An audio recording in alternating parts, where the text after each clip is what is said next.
Come to think of it, Ganid, a friend of mine, asked me to participate in her art project. She had a list of questions, and I picked this one. Is money good or evil? As busy as I am, it took me a week to answer the question. And here it goes. For what I've known since I began to be curious about life and the intricacies around it, money is a medium for generally accepted, recognized, and facilitates transactions of goods and services.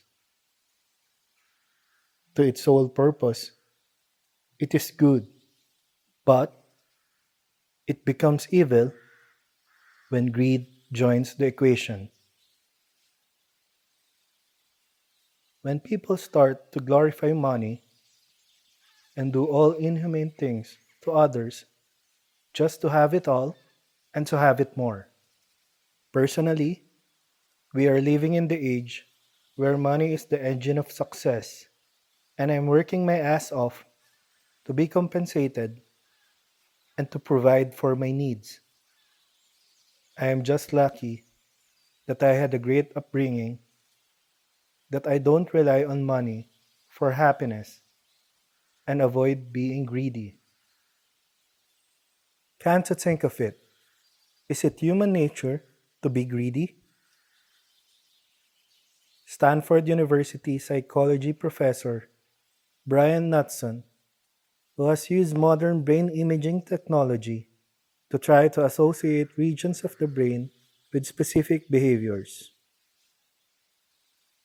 In one of his experiments, together with his colleagues, volunteers pretend to buy and sell stocks while the imaging machine, called a functional MRI, records the brain areas activated.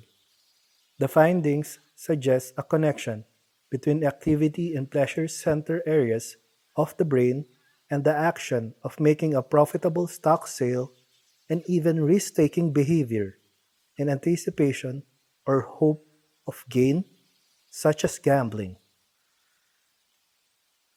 Brain areas considered pleasure centers have been linked to activities such as sexual orgasms and cocaine use. In the experiments, losses and fear of loss activated a different area of the brain, one that has been associated with painful experiences. These findings may help explain why investors, like gamblers, often take irrational risk in the same way that people will often carry out what they know is risky and even dangerous behavior for a pleasurable high from sex or drugs. In this interpretation, capitalist greed is biological, hardwired by our brain neutral circuits. But this view is just a high tech version of the very old and mistaken notion that greed is part of human nature. It's funny how the topics on my podcast revolves around pleasures of life. Now you know why my Instagram bio is like that. Anyway, you can check and listen to my previous episodes, 1 and 2, after listening to this episode. Human beings are able to experience pleasure and pain, and for the most part, we pursue activities that give pleasure or lead us to anticipate pleasure, and we avoid activities that give pain or fear of pain. But we must separate the question of how we feel pleasure and pain from the question what stimulates those feelings. You can play with fire and burn yourself, cut your wrist and hurt yourself and feel pain. Pleasure can come from indulging in a drink and food that you've been craving for, especially if you are so hungry and thirsty. But under capitalism, people learn that money can buy almost anything. Making money can become associated with pleasure, just as surely as a bell can make a dog salivate once the dog has learned that the bell means dinner. For the big capitalist, greed, the desire for more and more wealth beyond the necessities of life, is what made them capitalists in the first place.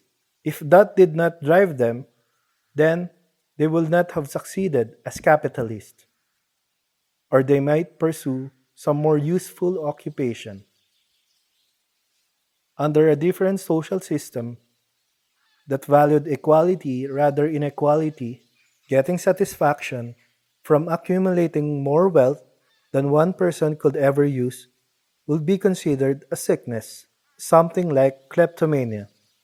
The scientific finding that greed, under social condition, can stimulate feelings or pleasure similar to sex or drugs does help explain why capitalists seems to actually lust after profit and power, and why this lust will lead them to seek short-term gratification even if the long-term results of their actions may be disastrous.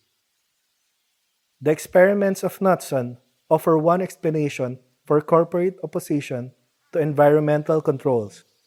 As the tycoons of oil industry and other capitalists risk global warming and the long-term destruction of human life on earth rather than give up even a portion of their current profits. Seeking pleasure and avoiding pain is a biological part of human nature. Greed is not. But seeking pleasure and avoiding pain are not uniquely human. This behavior is shared by all living things that can experience the sensation of pain and pleasure. Very juicy information I got from the internet while researching about the topic. Diving in more deeply and personal, I think being greedy as a person boils down in your upbringing and experiences while growing up. How your parents show you the value of contentment in life comes a big factor. There is nothing wrong with striving for betterment of life, especially if you are coming from the bottom. The problem lies in when you do wrong to others just to be superior with them and to be ahead with everybody else. With all the wrong things that have happened in our society, with the division of social classes, abuse of power, and influence is very common in all the spectrum of our society. I'm confident to say that everyone knows someone who is greedy, or subconsciously we know that we are. According to a Bible study I attended a few years ago, there are four types of greed: hoarding, comparison, entitlement, and overspending. I forgot the specific details about it, but the fuel that burns this greediness is to be more superior than others. Again, there's no wrong to strive for a better quality of living. There is wrong in doing harm to others to attain your goal in being better. Our society is getting worse and worse each day because we have a weak foundation. Most grew up with a dysfunctional family, abusive and hostile environment. Most grew up with a twisted mind and weak moral compass. Most of us have monsters inside of us. With the concept of yin and yang, life and death, creation and destruction, I firmly believe that we don't need to take away our demons. Rather, we tame them.